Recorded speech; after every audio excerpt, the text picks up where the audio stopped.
Friends, চলে এলাম আবারও সেকেন্ড পার্ট নিয়ে। প্রথম পার্ট আমার চ্যানেলে অলরেডি আপলোড হয়ে গেছে। আপনারা চাইলে এই ভিডিও শেষে প্রথম ভিডিওটা দেখে নেবেন যাতে বুঝতে অসুবিধা না হয়। এটা হচ্ছে বোতাম, এটা নিচে দিবেন, আর এদিকে একটা টপ দিবেন সাইডে, আর এই সাইডে একটা টপ দিবেন, আর ওপরে একটা টপ দিবেন। তাহলে আমাদের ফ্রেম একটা কমপ্লিট। প্রথম ফ্রেম আমার কমপ্লিট লাগাই ছিল। দ্বিতীয় ফ্রেমটা আমি লাগাতে যাচ্ছিলাম কিন্তু একটু অসুবিধা হচ্ছিল, মানে ফ্রেমটা একটু বড় ছিল তাই একটু অসুবিধা হচ্ছিল, কিন্তু শেষ মুহূর্তে ফ্রেমটা ঢুকে যায়। এই দেখেন বন্ধুরা, আমার প্রথম ফ্রেম আর দ্বিতীয় ফ্রেম দুটোই কমপ্লিট। এর মধ্যে আমরা পাল্লা করবো, তাই পাল্লাটা আমি নিচে চলে গেলাম। পাল্লাটা মূলত ব্ল্যাক কাঁচ দিয়ে ফিটিং আছে, যেটা ডে নাইট কাঁচ। ডে নাইট কাঁচের একটাই সুবিধা, যেটা আপনারা ভিতর থেকে বাইরে জিনিস দেখতে পারবেন আর বাইরে থেকে ভিতরে জিনিস দেখতে পারবেন না। এবার আমি চ্যানেলটাকে একটু দুমড়ে পাল্লাটা ভরে দিলাম, কারণ আমি একটু ক্লিয়ার কম দিচ্ছিলাম তাই একটু ভরতে অসুবিধা হচ্ছিল। এরপরে স্ক্রুড্রাইভারের সাহায্যে চাকাটাকে একটু করে নিচের দিকে নামিয়ে দেবেন যাতে পাল্লাটা ভালো মতন চলে।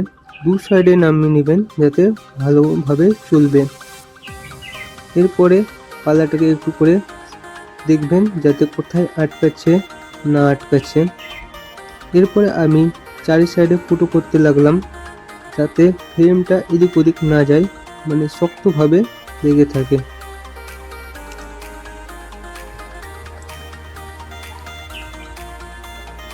তো এরপরে আমি স্ক্রু ভরে দিলাম যাতে স্ক্রুটা টাইট দিলে ফ্রেমটা অনেক মজবুত হয়ে যায়। আপনারাও এইভাবে এই স্ক্রু ভরে দেবেন যাতে ফ্রেমটা শক্ত মতন লেগে যায়। এরপরে আমি মেশিনের সাহায্যে সেই স্ক্রুগুলোকে টাইট করব। আপনারা চাইলে স্ক্রুড্রাইভারও দিতে পারেন, কিন্তু স্ক্রুড্রাইভারে অনেক টাইম লাগে, তাই আমি বলবো মেশিনে দিবেন, অনেক তাড়াতাড়ি হবে। এভাবে টাইট দিয়ে দেবেন যাতে ফ্রেমটা অনেক শক্ত হয়ে যায়।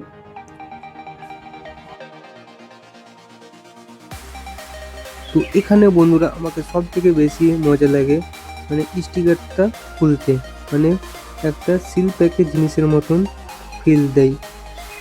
আপনারা চাইলে এভাবে খুলে নিতে পারেন যাতে ফ্রেমটা দেখতে অনেকটা সুন্দর লাগে, মানে এক কালার হয়ে যায় ফ্রেমটা, দেখতে অনেকটাই ভালো লাগে। আপনারা চাইলে এভাবে খুলে নেবেন। তো শেষ ফিনিশিংয়ে আপনাদের একটাই জিনিস দেখার বিষয় যে দেখবেন পাল্লাটা কোথাও আটকে না যায়, আটকে গেলে সেটাকে আবার ঠিক করে নিতে হবে। তো এই পর্যন্ত। নেক্সট ভিডিওতে আপনাদের জন্য থাকছে কী করে মাপ নেবেন, কীভাবে মাল কাটবেন, A to Z। আমার ভিডিও ভালো লাগে থাকলে চ্যানেলটাকে লাইক করে নেবেন।